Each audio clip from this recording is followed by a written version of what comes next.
आपण मानकु से सब वीडियो रो लिंक मिल जिवो तो चलंतु देखना बा पार्ट 4 मोर पई खाइबाटा काई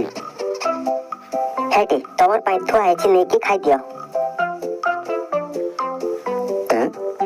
हादे कोन एति देचो मते लोकीनाथ को पूरा प्लेट भर्ती दे देचो तमे कोन लोकीनाथ भलिया काम करछो कि अल्प टिके काम करिकिना खाइबा पई पळे आछो कि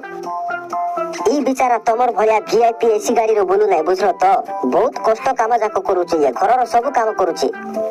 सकाल टू संध्या जाई ये काम करूची और तमे गुटे उलिया का जाउचो सीता मिसा लग्जरी गाड़ी रे बोली कि ना आसुचो ता परे खाइबा पई भारी आछो इठी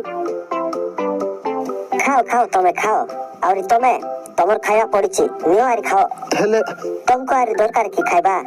नाही मते हे जीवो जदी दरकार बोले कुओ सीधा काढ़ी किना देबी तुमको तबे जाओ